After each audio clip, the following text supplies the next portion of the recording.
رب اشرح لی صدری ویسر لی امری واحلل عقدۃ من لسانی یفقہوا قولی اما بعد فاعوذ باللہ من الشیطان الرجیم بسم اللہ الرحمن الرحیم۔ السلام علیکم ورحمۃ اللہ وبرکاتہ۔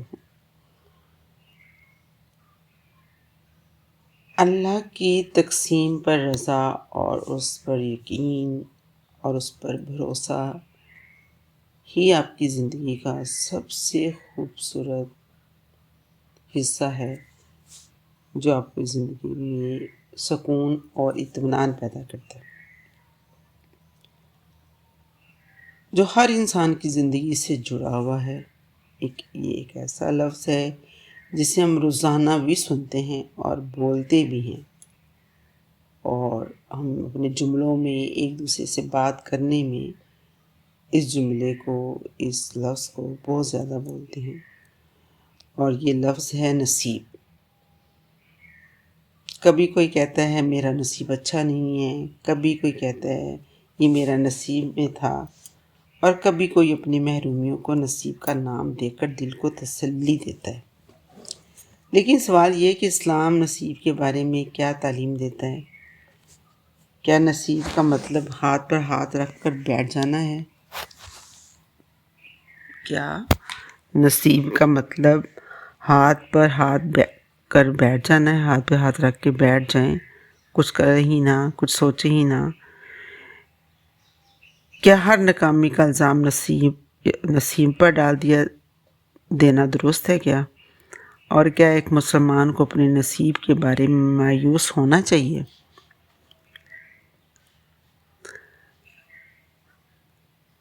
قرآن اور حدیث کی روشنی میں ان سوالات کو جواب تلاش کرتے ہیں،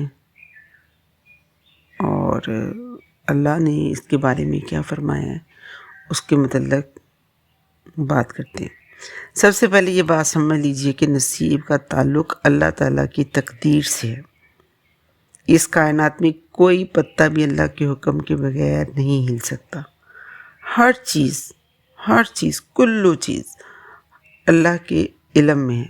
اللہ تعالیٰ سورۃ الحدید میں ارشاد فرماتے ہیں، کوئی مصیبت زمین میں نہیں آتی اور نہ تمہاری جانوں میں، مگر یہ کہ وہ ایک کتاب میں لکھی جا چکی ہے اس سے پہلے کہ ہم اسے پیدا کریں۔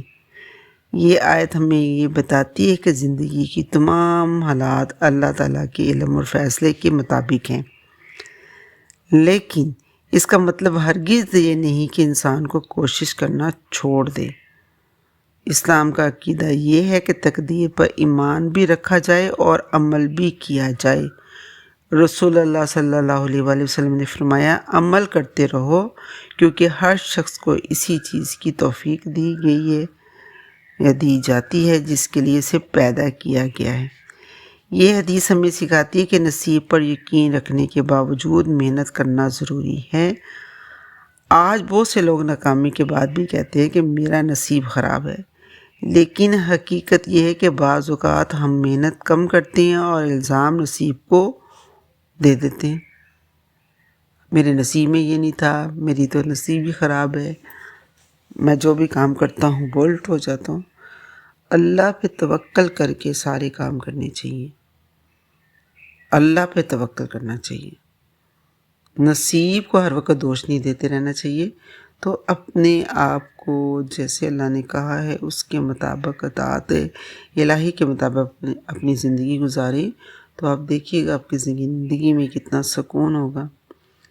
ایک کسان اگر بیج نہ بوئے اور فصل نہ اگائے تو کیا وہ صرف نصیب کو ذمہ دار ٹھہرا سکتا ہے؟ بتائیں، ہرگز نہیں۔ اللہ تعالیٰ نے اس دنیا کو اسباب کے لیے بنایا ہے، ٹھیک ہے، اور پھر اللہ تعالیٰ نے دنیا کو اسباب کی دنیا بنا دیا۔ محنت کرو گے تو نتائج حاصل ہوں گے، اور نتائج کا مالک اللہ ہے، سبحان اللہ، اور ہر چیز کا مالک ہے ہی اللہ۔ لیکن دل سے محنت کریں، جو بھی اسباب اللہ تعالیٰ نے دنیا میں بنائے ہیں اس کو استعمال کریں، لیکن بھروسہ صرف اللہ کی ذات پہ۔ اسباب استعمال کرنے کا ضرور کہا گیا ہے، لیکن اس پہ بھروسہ، اس پہ توکل نہیں۔ اللہ پہ توکل رکھنے چاہیے۔ تو نصیب کا ایک خوبصورت پہلو یہ بھی ہے کہ جو چیز ہمارے لیے لکھی گئی ہے وہ ہمیں ضرور ملے گی۔ رسول اللہ صلی اللہ علیہ وآلہ وسلم نے فرمایا، اگر تمام لوگ تمہیں کسی ایسی چیز کا فائدہ پہنچانا چاہے جو اللہ نے تمہارے لیے نہیں لکھی تو وہ فائدہ نہیں پہنچا سکتے، اور اگر وہ تمہیں نقصان پہنچانا چاہے تو جس سے اللہ نے تمہارے لیے نہیں لکھا تو وہ نقصان نہیں پہنچا سکتے۔ یہ حدیث مومن کے دل میں عجیب سکون پیدا کرتی ہے۔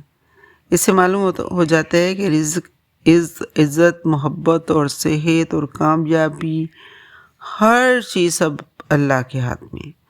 لوگوں کے دروازوں پر جھکنے کی بجائے وہ رب کے دروازے پر دستخط دیتا ہے۔ مومن لوگوں کے دروازے پر نہیں جھکتا، وہ اپنے رب کے حضور جھکتا ہے۔ اسے یہ پتہ ہے کہ سب کچھ میرے رب کے ہاتھ میں ہے۔ بعض اوقات انسان دوسروں کا نصیب دیکھ کر اپنے نصیب سے ناراض ہو جاتا ہے۔ کسی کے ہاتھ، کسی کے پاس، کسی کے ہاں کوئی بھی کامیابی، کسی کے پاس کوئی بھی دولت، کوئی بھی اچھی شہرت، کسی کے پاس کتنی ہی خوبصورت اونچا مقام ہو، اس کا عہدہ، کسی کے پاس کتنے ہی خوبصورت گھر، زیور، گھڑی، اور کتنی ہی خوبصورت چاہے اس کے پاس مکان ہو، تو وہ اپنے نصیب کو دوش دیتے ہیں، اس سے حسد کرتے ہیں، اور ہم سوچتے ہیں کہ اللہ نے سب کچھ تو اسے دے دیا، مجھے تو کچھ بھی نہیں دیا۔ لیکن ہم بھول جاتے ہیں کہ ہر انسان کا امتحان الگ الگ ہے۔ جسے دولت ملی ہے وہ دولت کے امتحان میں ہے، جسے عزت ملی ہے وہ صبر کے امتحان میں ہے، اور جسے اللہ تعالیٰ نے صحت عطا فرمائی ہے وہ شکر کے امتحان میں ہے، اور جسے بیماری ملی ہے وہ استقامت کے امتحان میں ہے، صبر کے امتحان میں ہے۔ اللہ تعالیٰ سورۃ الزفر میں فرماتے ہیں، ہم نے دنیا کی زندگی میں ان کے درمیان ان کی روزی تقسیم کی ہے، یعنی تقسیم اللہ کی ہے۔ جب تقسیم اللہ کی ہے تو اعتراض کیسا، شکایت کیسی، جھگڑا کیسا، ناراضگی کیسی ہو، کیوں ہو ناراض، شکوہ کیسا، شکایت کیسی، حسد کیسا؟ تقسیم جو اللہ کی ہے، پھر تو کسی قسم کا اعتراض نہیں ہونا چاہیے۔ رضا اللہ تعالیٰ پر راضی ہونا چاہیے۔ اللہ کے فیصلوں پر راضی رہنا مومن کی عظیم صفت ہے۔ جو شخص اللہ کی تقسیم پر راضی رہتا ہے اس کے دل میں سکون اترتا ہے۔ وہ جان لیتا ہے کہ میرا رب مجھ سے بہتر جانتا ہے کہ میرے لیے کیا بہتر ہے۔ کبھی ہم کسی چیز کو اپنی خوشی سمجھتے ہیں، دولت کو، عزت کو، اسٹیٹس کو، کسی عہدے کو ہم اپنی خوشی سمجھتے ہیں، لیکن وہ ہمارے لیے نقصان دہ ہوتی ہے۔ اور کبھی کسی آزمائش کو برا سمجھتے ہیں، لیکن اس کے اندر سے بے شمار خیر چھپی ہوتی ہے۔ قرآن کریم میں اللہ تعالیٰ فرماتے ہیں، ممکن ہے تم کسی چیز کو ناپسند کرو اور وہ تمہارے لیے بہتر ہو، اور ممکن ہے تم کسی چیز کو پسند کرو اور وہ تمہارے لیے نقصان دہ ہو۔ اللہ جانتا ہے اور تم نہیں جانتے۔ کتنی عظیم بات ہے۔ انسان محدود علم رکھتا ہے جبکہ اللہ کا علم کامل ہے، لامحدود ہے۔ اس لیے مومن اپنے رب پر بھروسہ کرتا ہے۔ رزق بھی نصیب کا حصہ ہے۔ آج بہت سے لوگ رزق کے معاملے میں پریشان رہتے ہیں، جبکہ رسول اللہ صلی اللہ علیہ وآلہ وسلم نے فرمایا ہے، اگر تم اللہ پر ایسا بھروسہ کرو جیسا بھروسے کرنے کا حق ہے تو وہ تمہیں اس طرح رزق دے گا جیسے پرندوں کو دیتا ہے۔ وہ صبح خالی پیٹ نکلتے ہیں اور شام کو بھرے پیٹ واپس آتے ہیں۔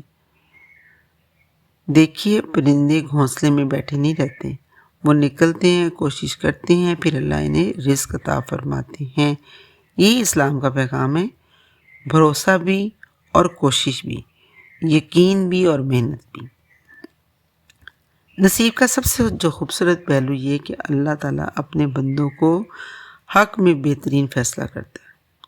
بعض اوقات ایک دروازہ بند ہوتا ہے تو انسان روتا ہے، لیکن کچھ عرصے بعد معلوم ہوتا ہے کہ اس بند دروازے کے پیچھے نقصان تھا اور اسے بچا لیا اللہ تعالیٰ نے۔ کبھی کوئی رشتہ نہیں بنتا، کبھی کوئی نوکری نہیں ملتی، کبھی کوئی منصوبہ ناکام ہو جاتے ہیں، لیکن وقت گزرنے کے بعد انسان کہتا ہے الحمدللہ، جو ہوا بہتر ہوا۔ اس لیے مومن مایوس نہیں ہوتا، وہ جانتا ہے کہ میرا رب حکمت والا ہے۔ آخر میں اپنے تمام سننے والوں کے ساتھ ایک بات شیئر کرنا چاہتی ہوں، ایک عرض کرنا چاہتی ہوں کہ اپنے نصیب کو کوسنے کی بجائے اپنے رب پر یقین مضبوط کیجیے، اپنے رب پر توکل مضبوط کیجیے۔ دوسروں کے نصیب سے حسد کرنے کی بجائے اپنی نعمتوں پر شکر ادا کیجیے، اپنی صحت پر شکر ادا کیجیے۔ مایوسیوں کی بجائے دعا کیجیے اپنے رب سے، شکایت کرنے کی بجائے صبر کیجیے اور اللہ تعالیٰ سے استغفار اور صبر سے کام لیتے ہوئے دعائیں کریں، اور یاد رکھیں اللہ تعالیٰ کا خزانہ کبھی بھی ختم نہیں ہوتا۔ وہ سب خزانوں کا مالک ہے، اس کے اختیار ہی میں سب کچھ ہے۔ آج اگر حالات مشکل ہیں تو کل آسان بھی ہو سکتے ہیں۔ آج اگر آنکھوں میں آنسو ہیں تو کل آپ کو بہت ساری خوشیاں آپ کی منتظر ہیں۔ وہ آپ کی زندگی میں خوشیوں کی بہار بھی آ سکتی ہے، کیونکہ سب اختیارات اللہ کے ہاتھ میں۔